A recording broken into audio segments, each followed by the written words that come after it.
Brett McKay here, and welcome to another edition of the Art of Manliness podcast. To figure out what will happen in the future, we typically make guesswork predictions and look to particular periods in the past that seem like potential parallels. My guest says that to figure out what will happen next and how best to navigate that coming landscape, the best things to consider are those that have been true in every time and will be true until the end of it. Morgan Housel is a venture capitalist and the author of Same as Ever, a guide to what never changes. Today on the show, we talk about the ideas and principles that never change that can help you be successful in an ever-changing world, including how the biggest risks are those you can't see, how the idea of compound interest applies beyond your finances, how your expectations can sabotage your happiness, why you need to learn to accept that things are supposed to be hard, and how success can lead to failure. Morgan also shares his rubric for choosing your reading, what genres of books he finds most useful for improving long-term thinking, and 2 books he especially recommends for broadening your perspective. After the show's over, check out our show notes at awim.is/sameasever.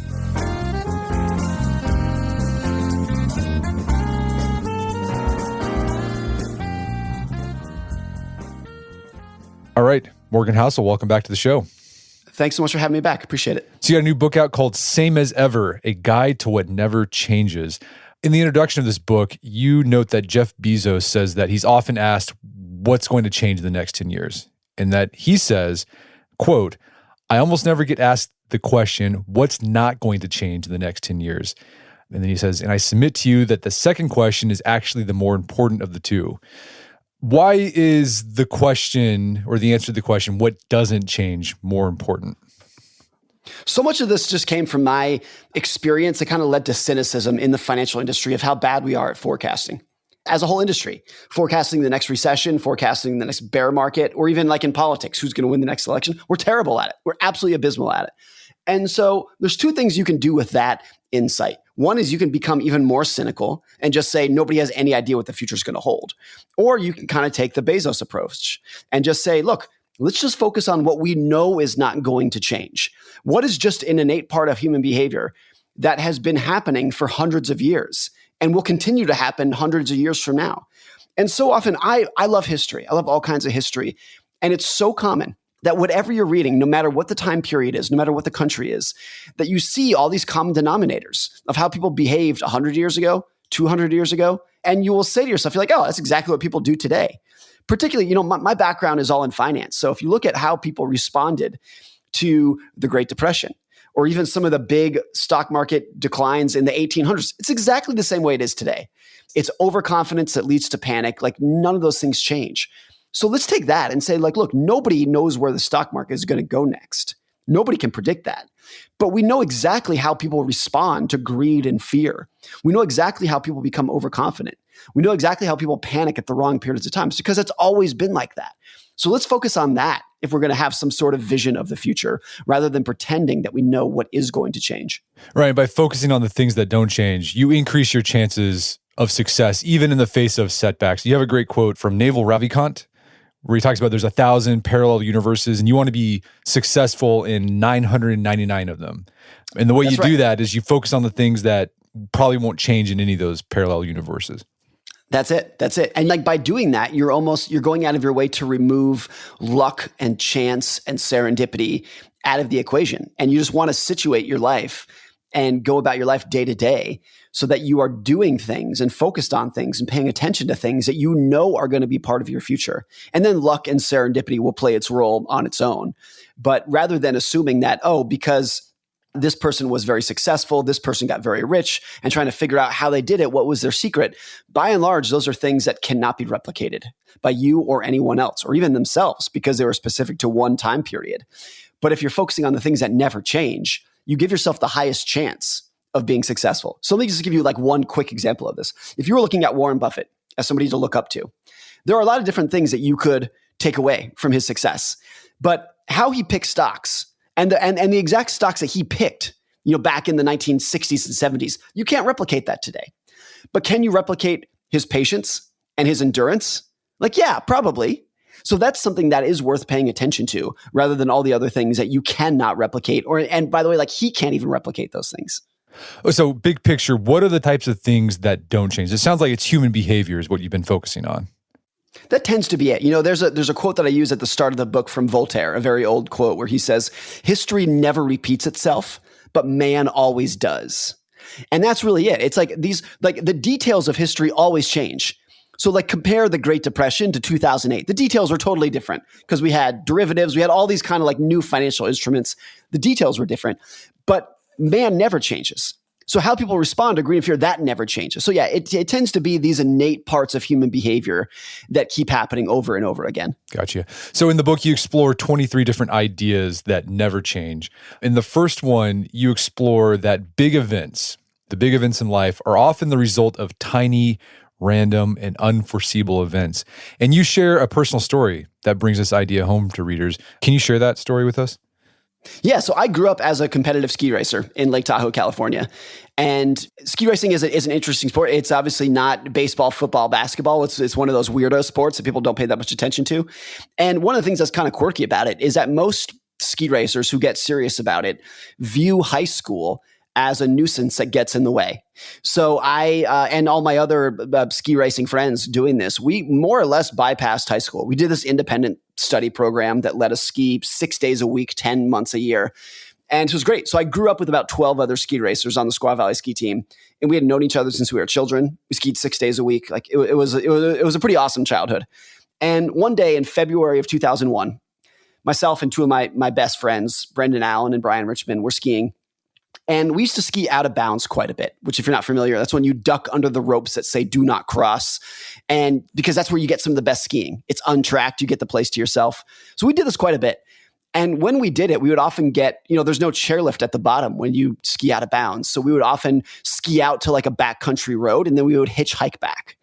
When we were doing this backcountry skiing during this day, we triggered a very small avalanche. It was not that big. It probably like came up to our knees. And it ended pretty quickly. It wasn't that big a deal. I remember when we got down the bottom, we kind of like laughed and high-fived about it. It was like, oh, that was cool. A little avalanche. You see that? And so we hitchhiked back to the mountain.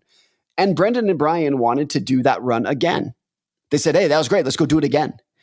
And for whatever reason, I think it was probably the hitchhiking is what always freaked me out. I didn't want to do it. So I said, hey, Brendan and Brian, how about you guys go do that run again? And rather than hitchhiking, I'll drive my truck around to the pickup spot on the backcountry road and I'll pick you two up. So that's what we did. We went our separate ways. Brendan and Brian went up the chairlift to go ski another run. And I went back to my truck to drive around the mountain to pick them up. 20 minutes later, I get to our pickup spot and they were not there. And I didn't think that much of it. I think, we didn't have cell phones back then. So people were very comfortable being out of communication. It was normal to not know where somebody else was. And I didn't think that much of it. I eventually left. I realized that they were not coming. I think I waited 20 or 30 minutes. And I was a little bit concerned, but I did not think anything that bad. But the day went on, the hours went on. And later that day, Brian's mom called me at home and said, hey, Brian didn't show up for work today. Do you know where he is? And I told her the truth. I said, we all skied out of bounds, the backside of Squaw, and I was going to pick them up, but they never showed up and I haven't seen them since. And Brian's mom, who was an expert skier herself, I think kind of pieced together in that moment what may have happened. And I did as well. More hours went on. We eventually got the police involved. We did a missing persons report. The police didn't take it very seriously, but we eventually got search and rescue involved. And search and rescue went on the mountain at about midnight. And it was still a blizzard. It was like gusting winds and snow in your face. They had these giant portable searchlights and search dogs and these giant probe poles. And they went looking for Brendan and Brian at midnight. And at about 9 a.m. the next morning, after they'd been searching for 9 hours at that point, a team of search dogs kind of homed in on a spot where we had been skiing.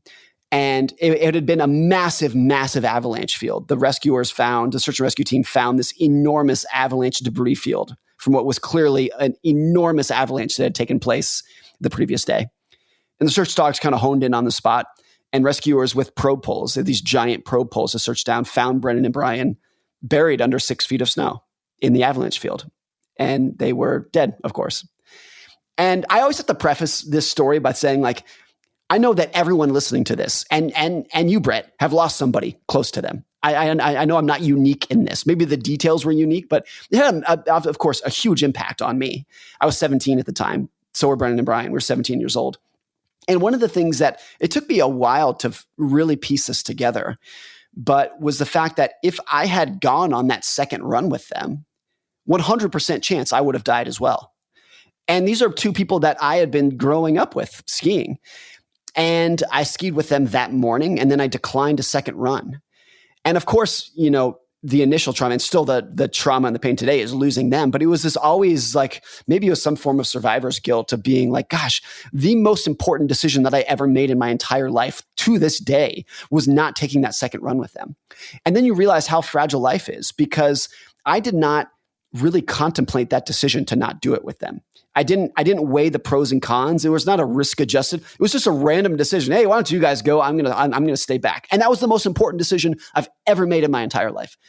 So that's just an example of how fragile the world can be. We spend a lot of time forecasting risk, thinking about what's in front of us. The truth is that most risk just comes from this just completely out of the blue, nothing decision that you thought you made. And that turns out to be enormously consequential. And there's a lot of examples like this in history of just a little tiny thing that somebody did that seemed like the most benign decision ever that utterly transformed all of history. And so once you realize how fragile history can be, even in your personal life or throughout the broader world, you become much more humble in your willingness and confidence to predict what's going to happen next in the future. Well, related to this idea is that the biggest risk in life are the ones we don't see, right? Like the avalanche risk, you knew it was there, but you didn't know that it was going to happen that one time when you decided not to go. Yep. You use the example of the Great Depression as a perfect encapsulation of this idea that the biggest risks are the ones we don't see. Walk us through that idea. I did an interview with Robert Shiller from Yale University a few years ago, and Shiller won the Nobel Prize in economics for his work in behavioral finance. And part of his academic career many years ago was working with economic historians to find one person, show me one person who predicted the Great Depression. And they can't find one person, not a single person. There were people who said the economy is overextended, there's going to be some sort of a pullback. But a depression where unemployment goes to 25%, and it lasts for a decade, nobody predicted that. Not a single person saw that coming. And people were pretty well informed in the late 1920s. It wasn't that everyone was oblivious. It was just people knew what was going on. They had all the data. But the chain of events that led from the stock market crash of 1929 to the depths of the Great Depression in 1932, 33 was so unpredictable. The number of things that had to happen. And in hindsight, it all makes sense. You see the craziness of the 1920s, and in hindsight, it's like, of course, that was the outcome. But it was not. That was not obvious to literally anybody in 1929 that this was in front of us. So that's another example of like the biggest risk is what we don't see coming. Because today, in the year 2023, there are very smart journalists and economists looking at all the risks in the world and saying, here's the biggest risk. We have big budget deficits, inflation, war in the Middle East, et cetera, et cetera. And if history is any guide, and of course it is, the biggest risk of the next year, of the next 5 years, of the next decade is something that nobody, not myself, not you, not anybody, is even aware of today. And think about the last 20 years. I mean, the biggest risks of the last 20 years were September 11th and COVID. And those are the events that move the needle the most. And the common denominator of those events is that nobody saw them coming until virtually the day that they happened. And so I think it's always been like that, and it always will be like that.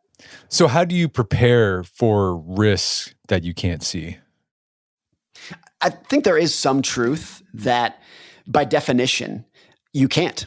And I think that's the right answer. That's the hard answer. But if there is any kind of like, okay, well, what can you do? I've often thought, for financial matters at least, the amount of savings and liquidity and safety cushion that you should have in your personal finances should feel like it's a little bit too much. It should make you wince a little bit, because when it feels like it's too much, then at least you have a fighting chance to prepare for the risks that you cannot even imagine, that you can't even envision. And if you are only saving for the risks that you can envision, the risks that are obvious to you, then by definition, you're going to miss a surprise 10 times out of 10. And so I think most people on average probably don't have enough safety and liquidity because they are only thinking about the obvious risks. They're not planning for the 9/11s, the COVIDs, the Pearl Harbors that come out of the blue and do the most damage, specifically because nobody saw them coming. So you should have some slack. And slack is inefficient, and people don't like inefficiency, but that's going to make you more efficient when bad things happen. It's generally true historically that on average, roughly once per decade, the world breaks. Once per decade, there's a massive event in the world where you wake up one day and you realize the world is not the same place anymore. COVID was that, 9/11 was that, World War II, the Great Depression.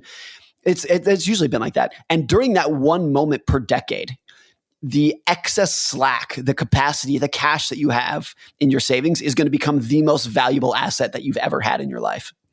So another idea you explore is how our expectations can determine our happiness. And you start off by looking at how we romanticize the 1950s as this golden era in American history. But then when you actually look at the reality, it wasn't as good as we remember it. What's going on there? I think there's a lot of reasons people love to think about and romanticize and become nostalgic for the 1950s. One of the reasons is obviously just because the 20 years that preceded it in the Great Depression and World War II were so awful for so many people that any sort of peace and prosperity in the 50s just felt amazing by comparison. That's a big reason. But I think a lot of one of the other factors that went on here in the 1950s of why it felt so good and it felt like the golden age of middle class prosperity is because for a brief period of time, the distribution between rich and poor, the level of income inequality in America got very low. There were not billionaire hedge fund managers. There were no CEOs making $50 million a year. It just by and large did not happen in the 1950s. And that was really important. It did something very important to people's mindsets, which is that there's no such thing as an objective level of wealth. Everything is just relative to other people. Whenever you're trying to figure out how rich or poor you are, you just compare yourself to people around you. And in the 1950s, most Americans could look at their neighbors, their coworkers, their siblings, their friends, and say, hey, relative to them, I'm doing pretty well. I'm probably doing about as well as they are. And so that made people feel great. Even if statistically they were not that well off, even if statistically they were on average substantially poorer than the average American is today, even adjusted for inflation, they felt better because relative to other people, they were closer in circumstances. And I think what has happened over the last 80 years or so is that on average, we have become not only wealthier, but way wealthier. Higher incomes, higher net worth, better medical care, higher life expectancy, but we don't feel it because our expectations have risen by even more.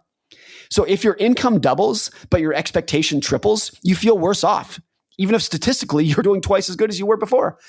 So that's a big part. I think it's true that if your expectations rise faster than your income, you will never be happy with your money. And that has been true forever. Like one common thread in history is that, particularly for the last 200 years or so, things tend to get better for most people most of the time. Of course, there are lots of exceptions, but for most people, most of the time, things get better. You become more prosperous. But are people actually happier for it? I mean, by and large, the answer is no, because with prosperity, you just ratchet up your expectations. So think about what we have today that did not exist 100 years ago. Penicillin, Advil, sunscreen, like all these like absolute basic necessities that we consider necessities today that would look like magic to somebody 100 years ago. But people just, of course, they just take those for granted. There's this quote that I love that says, man has an infinite capacity to take things for granted. And it's kind of a sad realization, but it's very true that with progress tends to come a rise in expectations that kind of levels out the happiness that you gain from that progress. How do you counter that? I think at the society level, like at the broad level, you can't. It's always been like that. It makes sense from an evolutionary perspective that people don't just want to become wealthy. They want to become wealthier than their peers because that's how you compete for a spouse, a mate, job opportunities, whatever it is. It doesn't matter how much you have. It just matters how much you have relative to other people who you're competing with is what really matters. So I think at the broad level, there's nothing you can do about it. At the individual level, I do think it's possible to at least like at the margins, realize the game that is being played and realize that if you don't go out of your way to manage your expectations with as much emphasis as you do improving your circumstances, you're never going to be happy. And don't be surprised when you work your entire life and get a bunch of raises and get a bunch of big bonuses and you're not any happier for it. And so I think going out of your way to manage your expectations with as much emphasis as you do improving your circumstances is absolutely essential if you want to become not just wealthy, but happy with the wealth that you accrue. Yeah. Okay. So focus on the absolute numbers instead of comparing yourself to, if you got $1 million in the bank, like that's awesome, but don't start worrying like, oh, that guy's got 3 million. I got to start doing more. Another principle that stood out to me was people don't want accuracy. They want certainty. How does that play out in the world?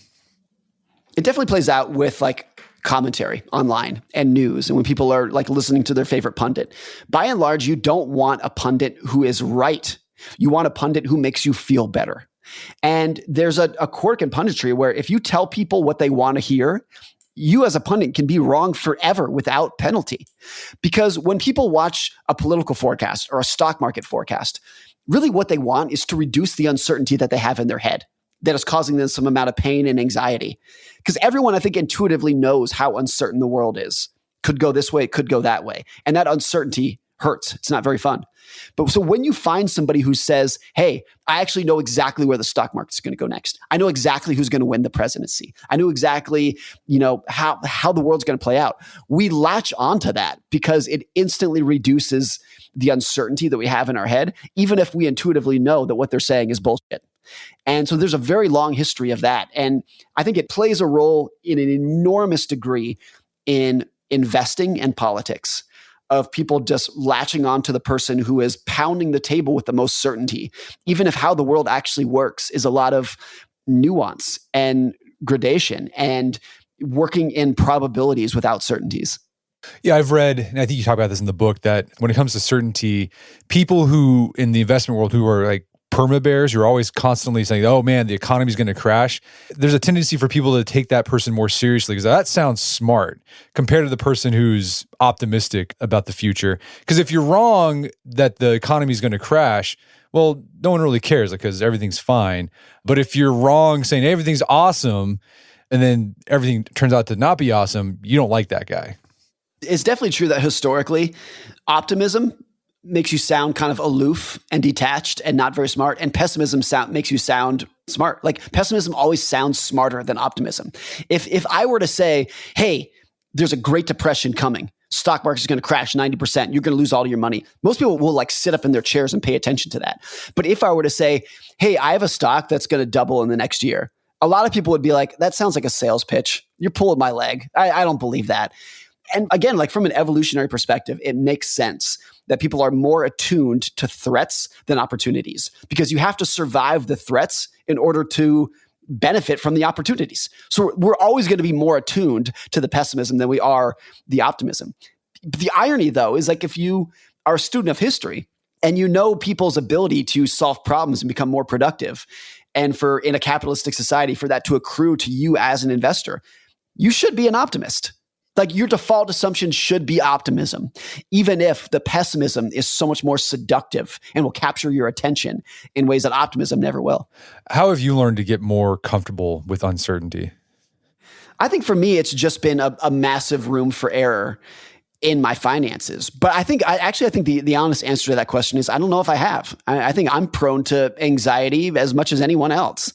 And it was really interesting for someone like me who writes about this stuff professionally to experience March of 2020 and the start of COVID.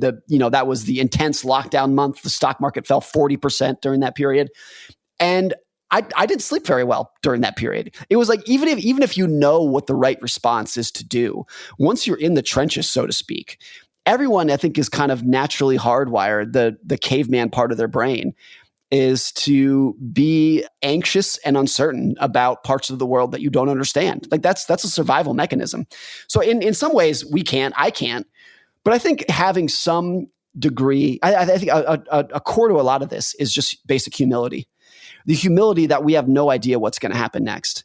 And once you have that, then I think your willingness to try to predict goes down and you become more comfortable with saying like, look, I need to situate my life so that if the world goes this way, I'll be okay. And if it goes that way, I'll be okay. If my career goes this way, it'll be okay. But if it goes that way, I'll figure it out too. It's less reliance on just a single path planning and more just like, look, I need to have plan A, B, C for virtually anything that could happen in the world. So I think people understand the power of compound interest, but you talk about how this power of compounding plays out in other areas besides money. Where else do you see this besides finances? Well, I think you see it in lots of places. One of the areas you see it is like in people's individual careers, where there's kind of two paths to take your career. One that a lot of people will do is they'll work at a company for 1 year and then move to the next company, work there for a year, and then the next company, work there for a year. And that's not necessarily bad. I'm not criticizing that. But another way is try to find a great employer and stay there for your entire career, or stay there for 10 or 15 years before you move to another company. And in the latter, you get compounding of networks, of institutional knowledge of how that company works, versus in the former, when you are jumping to a new company or a new field every year, every 2 years, every time you do that, you kind of have to reset your social network, your peer network, the institutional trust that you have built up at that employer. And then so those benefits do not compound. Whereas the people who might stay at one company, or at least in one field for a long period of time, those things do start to compound. And I think the huge majority of time that you see somebody in their profession and they're so good at it, and you watch them, you just say, how do you, it looks effortless. How do you do that? The answer to that question, how do you do that, is usually somebody saying, I've been doing this thing in this chair for 20 years or more. That's usually the answer. Because all those skills just started compounding. And the people who are jumping around never get that compound interest in their career. What have you learned to mitigate the desire to keep switching to different things so that you can get that compounding effect? What have you done in your own life? Well, I've been a writer writing about the exact same thing for 17 years. So in some ways, and I think that's really benefited me, is that not only have I been a writer for 17 years, I've been writing about just behavioral finance and virtually nothing else for 17 years. And so when you do that, just the amount of stories that you pick up along the ways, the anecdotes that you pick up along the way, the learning what kind of writing style works and what doesn't work.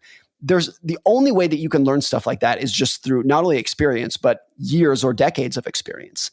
And so I think in my own life, it's been really beneficial. Now, this is not to say that if you start a new career at age 22 and you hate it, that you shouldn't leave.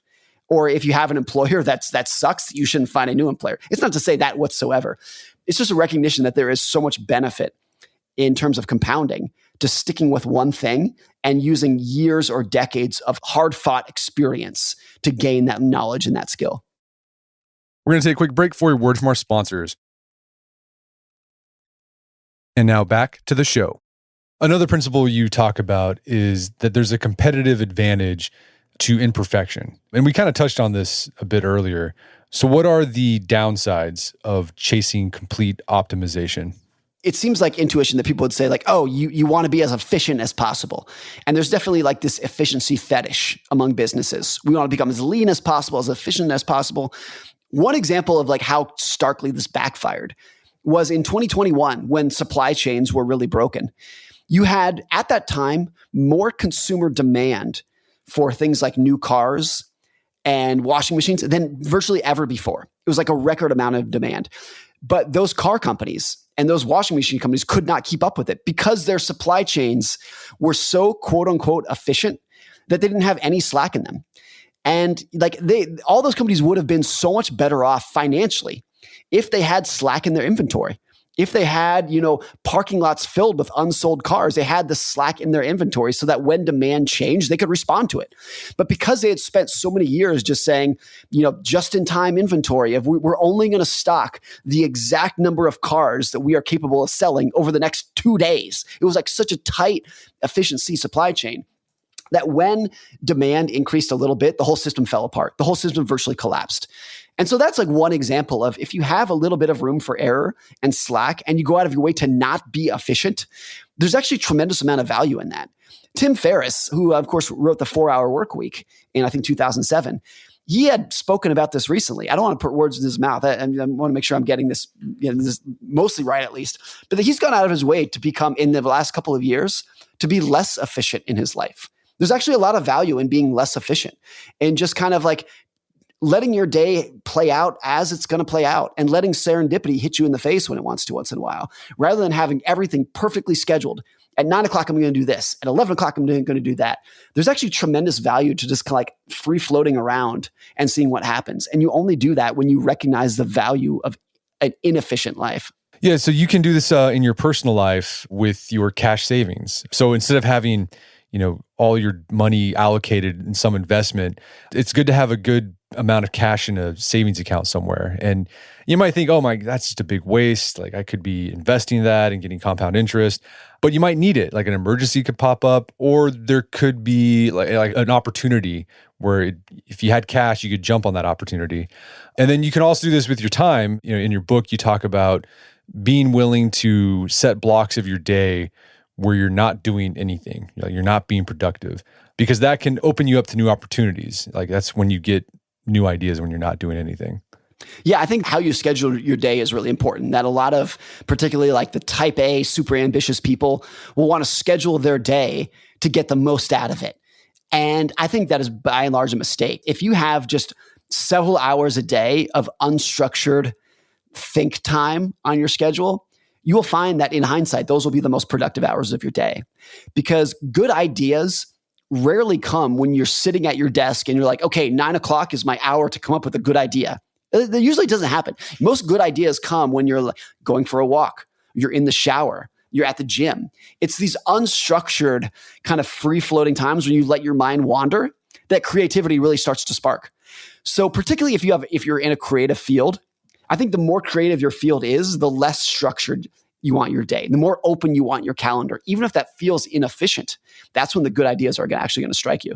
Well, the other problem with scheduling your day to the hour, you create sort of a just-in-time inventory problem for your day, because if one thing gets messed up, it screws up your whole schedule. Like those people who they want to get to the airport like at just the right minutes, they don't have to wait that long. If traffic happens, like they're going to miss their flight. That's it. I'm gonna knock on wood here because I'm a frequent traveler. I've never missed a flight in my entire life, and I fly virtually every week because I have a ton of room for error. And you could say, look, every time I fly, I'm wasting an hour that I could have been at home, that I'm just kind of hanging out at the airport. Doesn't bother me in the slightest, because at least for the work that I do, missing a flight could be catastrophic. And so those hours that I've wasted, the other thing is I don't view them as wasted hours, because when I show up to the airport early, I listen to a podcast, I walk around. Airports are the best spots in the world for people watching. And so it doesn't bother me in the slightest if you can actually like figure out how to utilize those quote unquote wasted hours to actually gain some productivity and just have like alone time to think in your head. Another idea that really hit home to me was it's supposed to be hard. What can Jerry Seinfeld teach us about this principle? This is a great story of Jerry Seinfeld talking with David Letterman. They've been friends for decades. And Letterman was asking Seinfeld about the early days of Seinfeld, the show, the sitcom Seinfeld. And during that period, like Jerry had all these comedy writers that were supplied by NBC. And David Letterman says something like, hey, are those writers a huge help? Are they like great at writing material? And Jerry says, not really. You know, they're okay, but they're not that good. And David Letterman says like, oh, why? That's interesting. They're not that good. Why? And Jerry said, wouldn't it be strange if they were all great? Like, wouldn't it be strange if 20 just like run-of-the-mill writers could come in and write the most brilliant, hilarious comedy? It's supposed to be hard. Of course, they can't come up with genius every single day. It's supposed to be hard. I think this is really true in investing as well, where there's all these statistics that everybody knows about. 90% of active fund managers can't beat the market. They underperform their benchmark. And that is usually used as a statistic of a failed industry, or like, oh, the industry is a scam. My response is always like, of course it's that way. What world would you want to live in? Or what world do you think you live in which everybody who tries to beat the market can do it? Of course 90% can't do it. It's supposed to be hard because the rewards are so great. Just like everybody can't get into the NBA. It's supposed to be hard. That's like the reason that it's hard is why it's enjoyable to watch. These are the best people in the world. So I think just understanding the cost of admission and the price of success for anything that you do is really critical. And you say that this idea that it's supposed to be hard can help you put up with parts of your job you don't like. How so? This is cool from Jeff Bezos that is like really stark, but I think it's true. He says, if you can enjoy half of your job, if 50% of your job can be enjoyable, that's about as good as it gets. And no matter what you're doing, whether you're the CEO of a big company or an entry-level worker, there is always going to be at least 50% of your job that feels like capital W work. It's just labor. You don't want to do it. You don't want to go to this meeting. You don't want to do this data entry. That's part of it. That's part of it. There is no job in the world that is 100% fun. And I think people who say they enjoy 100% of their job are probably covering for something. I think there are so few exceptions to this. That's hard. And particularly if you are ambitious and you want a big job, you want a high paying job, then that ratio that Bezos is talking about is like, if you could enjoy 20% of it, 10% of it, you're probably doing pretty good. So I think just that acceptance of the cost of admission, the price of success is really important. I think that quote really hit home with me because I think there's this idea out there that if you if you love your job, it won't ever feel like work. Right? Like there's that quote that says, find a job you enjoy doing and you'll never work a day in your life. But every job is still a job, right? Like even if you're doing creative work, there's going to be parts of your job that just stink. It's work. Yeah, it's like, this is not just like an artistic fulfillment. Like by and large, you are working to support your family, or support yourself. Like it's work, it's labor. And we should recognize how lucky we are today that historically 95% of people, the work that they did was manual labor and farming. And today it's roughly, I forget the exact statistics, 70% plus of jobs are considered service jobs, something in that range. So we are very fortunate today that the kind of work that most people do is physically easier than it used to be. But I think it's still, or if not even more, mentally difficult and generates anxiety and uncertainty and whatnot than it's ever before. And you're never going to get rid of that. There's never going to be a time of like, oh, once I get this promotion, then it's going to be smooth sailing. It's not how it works. These careers are supposed to be difficult. That's why they can be rewarding. And so I think that's important for anything that you do in life. And by and large, it's true for relationships. Like marriages take work. And if people don't believe that, they should get their divorce papers ready. Of course it's hard. Of course it takes work and sacrifice and whatnot. Of course it does. And once you accept that price of admission, then you realize that the price is worth paying, that the rewards are great. But it's the people who don't realize that cost that get themselves into trouble. Yeah, my wife and I have an inside joke. We worked at Jamba Juice together when we first got married and we were in college. And so we just made smoothies all the time. It was just, monotonous, making smoothies, making strawberry wild smoothies. And we have a joke now with our job. There's certain tasks that are just like, it's just monotonous, boring. Even though we get to do a lot of creative stuff, write, do podcasts, whatever. There's parts of the job, it's called smoothie making. It's like, oh, what are you doing? I'm making smoothies today. And it's doing the grunt work of the job. You never get rid of that stuff, no matter what you do. Yeah. I mean, it's really true for parenting as well. Before you're a parent, it's easy to imagine what it's going to be like. And it's going to be, reading my kid bedtime stories, doing arts and crafts, playing baseball. And yes, there is that. But 90% of parenting is picking up mac and cheese from the floor, changing diapers, dealing with screaming kids. That's 90% of it. Like 90% of it is not that pleasant. But by the way, back to my last point, it's worth that cost of admission. If you can deal with the food stains and the dirty diapers and whatnot, it is well worth the cost of admission. You just have to recognize what you're getting yourself into before you start. But a trick with this is trying to figure out the balance of how much crap you're going to put up with and figuring out the reward to it. So how do you develop that ability to identify the optimal amount of hassle and nonsense you have to put up with something to get ahead in life? Because sometimes it's not worth it. I don't know if there's a formula for it, and it's going to be different in every situation. So rather than trying to say like, what is the optimal amount? I think you can flip it over and just say, it's just realizing that there's going to be some of it. There's going to be some, like if you have no capacity to deal with inefficiency and nonsense and rude people and delayed flights, if your capacity to deal with that is zero, you're going to have a very difficult life. And I think, again, there's no formula, but I often think in my life, I'm just making this number up. I'm like, you need to have a 20% capacity for your life of just bullshit. Of 20% of what happens in your day and in your year is going to be things where you're like, really? I got to deal with this. I got a flat tire. I got a meeting I got to go to. I got to deal with this silly nonsense. That's life. 20% capacity for dealing with BS on a day-to-day basis. Right. The silly nonsense, that's something that never changes. Right. Never going to change. You also talk about how competitive advantages, they usually end up dying at some point. Why do most competitive advantages die? There's lots of reasons. The biggest and most important one is that success makes people lazy and happy, so to speak. And then the fear and anxiety that created the success, that drove them into action, dissipates as they become successful. And then their success is cyclical. They were scared and anxious, which drove them to success. Once they were rich and successful, that anxiety went away. And once the anxiety that made them successful goes away, they begin their decline.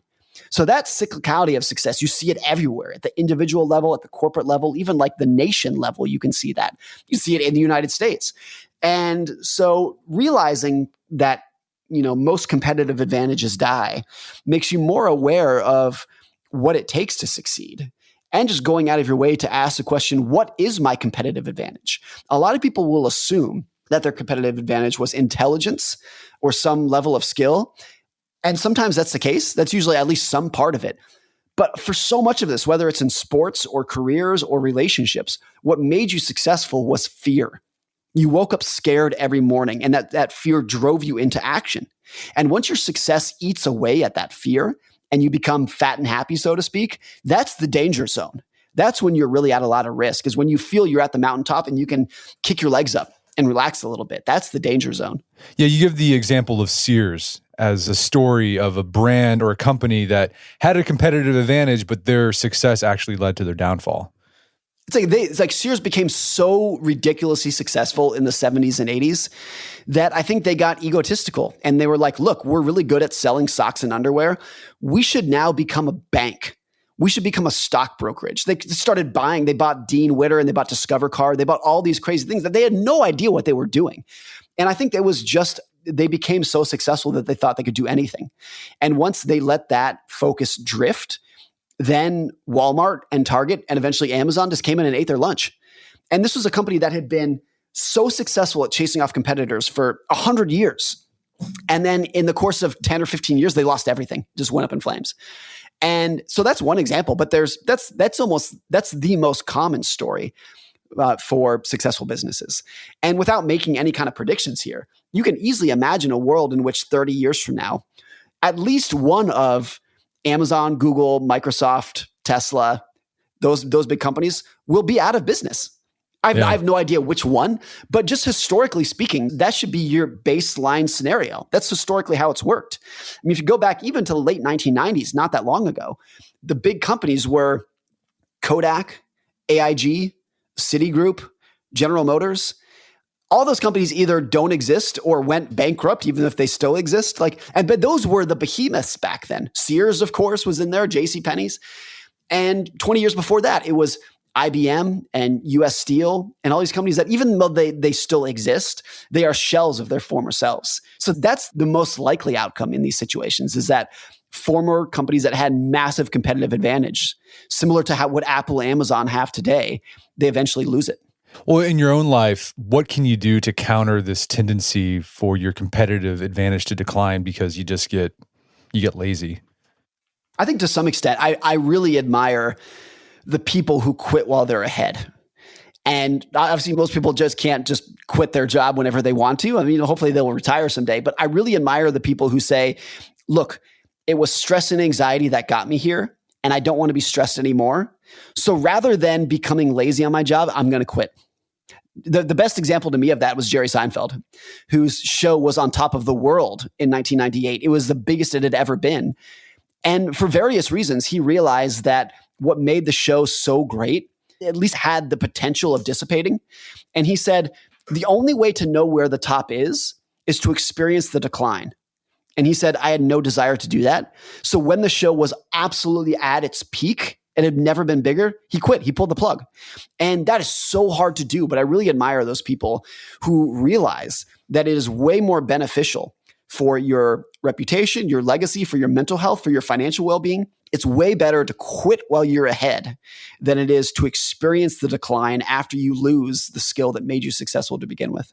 Another idea you talk about is the power of incentives to help you understand why people do what they do, even like the crazy behavior. So how can understanding incentives help us understand people?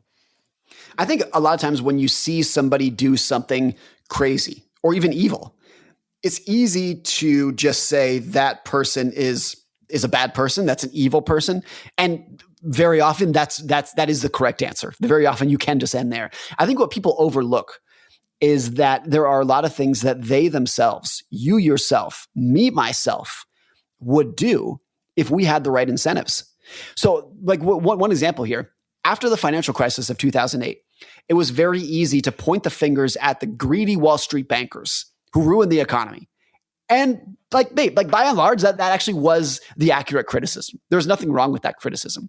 What people missed was the idea that, look, if you yourself, the person criticizing, if you were 27 and you worked at some Wall Street investment bank and they said, hey, if you package these subprime bonds that were sold to widows and orphans, we'll give you $1 million bonus, or we'll give you a $10 million bonus, you would probably do it too.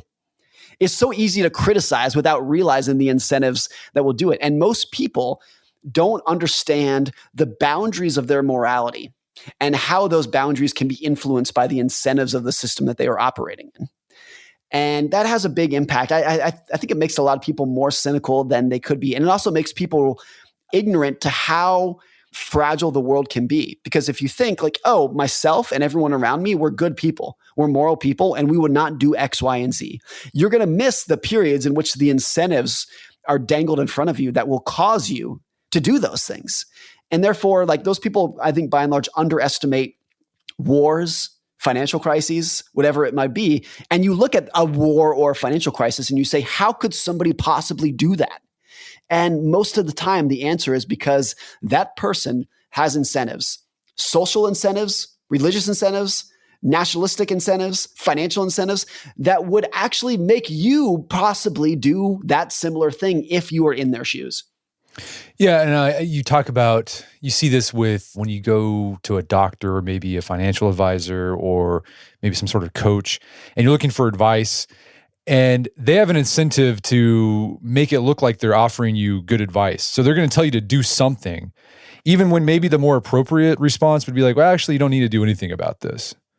I actually went to the doctor this week with something that I went with 100% certainty in my own intuition, thought this was going to need surgery. This is going to need a big intervention. And the doctor looked at it and said, no, you're fine. You don't need to do anything. Get out of here. Go home. You're fine. And it's like, it's so refreshing to hear it once in a while, because you're right that I think it's very well intentioned that a doctor or a financial advisor or a consultant genuinely wants to give their patient or their client the right advice, the best advice. But it's very hard to charge, particularly a high fee, a high hourly rate, if you look your client in the eye and say, there's nothing you need to do. Just go home. That's not adding any value. The desire to want to add value makes them want to pull some lever, twist some dial, do something for the client to make it seem like they're adding value here. And so that's the incentive that leads to a lot of bad financial advice, probably a lot of bad medical advice. It's actually well-meaning. It's just the incentives of that system lean towards action in fields where sometimes do nothing is the best answer and the right answer. Yeah, I've had this issue with my roof. So I got a metal seam roof and there's been a leak somewhere. And of course, who do you call to, look at your roof? It's a roof company.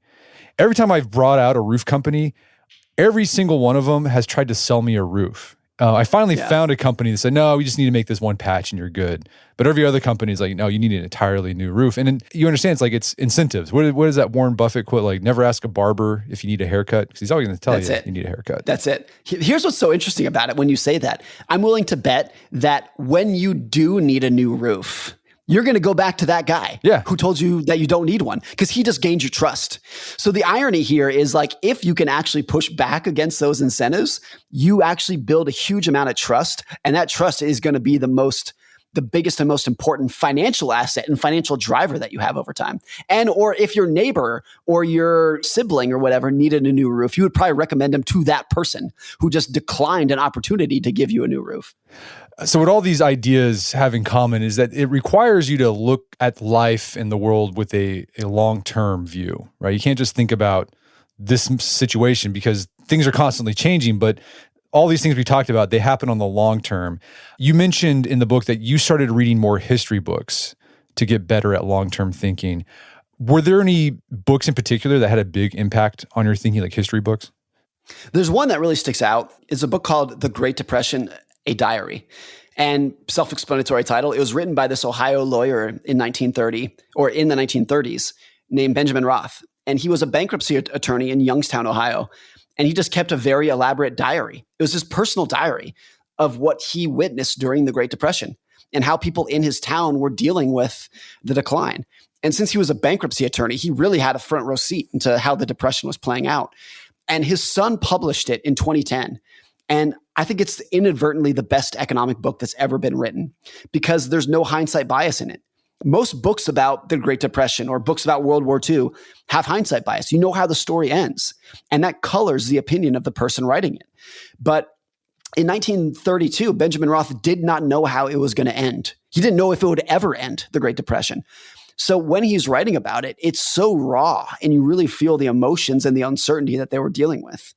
I mean, the only other parallel there is Anne Frank's diary. There's another World War II book that has no hindsight bias. She did not know how it was going to end. She didn't know how her story was going to end. And that is so rare and unique because anyone who is writing about history when they know how the story ends is going to be influenced in some very subtle way that changes the arc of the story. But when you really see someone who is writing in real time, it's a fascinating thing to witness. So that really stuck out to me. And you also talk about when you pick your reading, what you're going to read for like just books or articles, you always ask yourself, will I care about this a year from now, 10 years from now, 80 years from now? And if the answer is no, that's okay, but I'm not going to spend much time reading that type of stuff. And the answer is no most of the time. That's usually the case. I used to be a columnist at the Wall Street Journal. Great place with people I admire, but there was such a strong push to make every article relevant to today's news. So I would write a column about investing behavior, and sometimes the editors would say, hey, good piece, but how is this relevant to what's going on in the world today? And I would want to push back and say, it's not, but by and large, it shouldn't. If an article is not relevant a year from now, it's not relevant today. That's how I viewed it. But there was such this idea that everything has to be tied to what happened in your world over the last 24 hours. And I think once you break away from that, or you recognize it, you realize that the huge majority, particularly of news that is published today, it's not that it's irrelevant, but if you look at something like, oh, this company reported quarterly earnings, I'm not saying that's not relevant, but will you care about that a year from now? Of course you won't. So once you put it through that filter, it filters out the vast majority of noise that's going on in the world. Besides reading history books or books with ideas that stand the test of time, what else have you done to improve your long-term thinking? I mean, this is somewhat related, but I love reading biographies, particularly of very successful people, entrepreneurs, politicians, generals, whoever it might be, for the sole reason of 99% of the time, if not, virtually 100% of the time. At the end of the book, you will say to yourself, wow, that person achieved a lot in life and had a lot of success, and their life looked like it sucks. They were so stressed. The cost of their success was so enormous. It came exclusively at the expense of the relationships with their kids and their spouse. And so once you realize that, then I think it's really important to start admiring the right people. Like once you get the full view of their life and you're not just cherry picking their success, but you saw what it took to achieve that success, there's a lot at the end where I'm like, oh, it's so easy to look at just the awards and the money. And once you take a longer view of like, yes, but here's what they had to sacrifice to get that. This is true for Elon Musk, Bill Gates, like all of these people today have made such enormous personal sacrifices to get where they are that I think the vast majority of people, definitely me, once they get a full view of that, you will say, look, I admire those people. I'm so glad that they exist because they make society better, but never in a million years would I actually want their life for myself. Is there a biography that you like that really sticks out to you that you've read? One that's so interesting, I've read twice, I think, is a biography of Joseph Kennedy, John F. Kennedy's father. And he's such an interesting person because when Joe Kennedy was 20, he made this goal that he was going to make so much money that his kids would never have to work and they could devote their entire life to politics to eventually become president. That was his life goal when he was 20. And he did it. Like he was just had this singular focus of the only reason he wanted to become wealthy, and he was extremely wealthy, was so that his kids could become president. And it's just like that. That's a perfect example of you see that. And I think it's fascinating, but it's like, God, what a dumb life that is. Like what an egotistical life that is. I would never want to do that. But he was such an arrogant old bastard, for lack of a better phrase, that it's just an absolutely fascinating life that he had this crazy ambition and he did it. And by the way, John F. Kennedy was not his child that was supposed to become president. The golden child was JFK's brother, Joe Kennedy, who died in World War II. So even after that dream was shattered, Joe Kennedy just immediately pivoted and said, okay, John, you're going to be the one. Got to get you into politics. Let's get going. And even though JFK had a pretty mundane childhood, he didn't really have any skills that stuck out to anyone. It was so important to the family that he became a successful politician that it was just a 24-hour-a-day drive to turn him into a great public speaker, informed historian to understand how politics works. And of course, he became a president. It's just a remarkable story of like how driven to one goal one family can be. Yeah, you talked about that was one of your other principles in the book, that sometimes the characteristics that make someone successful also comes with like shadow characteristics that makes those good things possible. And you have to decide, well, do I want all of it? Because if you want to be successful, like say Elon Musk, You have to be completely like Elon Musk. And Elon Musk in his private life, from what I've read, doesn't seem that great. And not only does it not seem great, that's the charitable definition. It seems awful from my perspective. Yeah.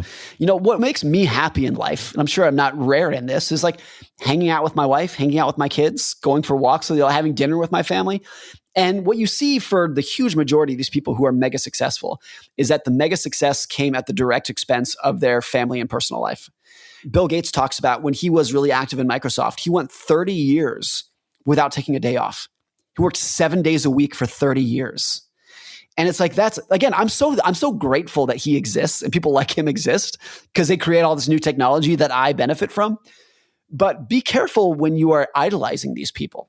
It's one thing to say, I'm glad they exist. It's another to say, I wish I had that life. That is, for me at least, by and large, a step too far. Well, Morgan, this has been a great conversation. Where can people go to learn more about the book and your work? So Same as Ever comes out November 7th. You can buy it on Amazon, Barnes & Noble, wherever you buy books. I spend most of my time on Twitter. My handle is Morgan Housel, just my first and last name. Fantastic. Well, Morgan Housel, thanks for your time. It's been a pleasure. Thanks so much. My guest today was Morgan Housel. He's the author of the book Same as Ever. It's available on Amazon.com and bookstores everywhere. You can find more information about his work at his website, morganhousel.com. Also, check out our show notes at aom.is/sameasever, where you can find links to resources where you delve deeper into this topic.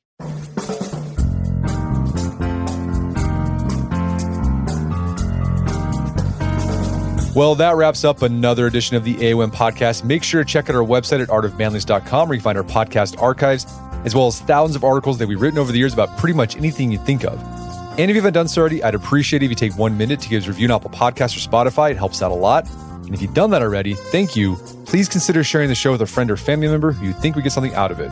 As always, thank you for the continued support. And until next time, this is Brett McKay, reminding you to not listen to the AOM podcast, but put what you've heard into action.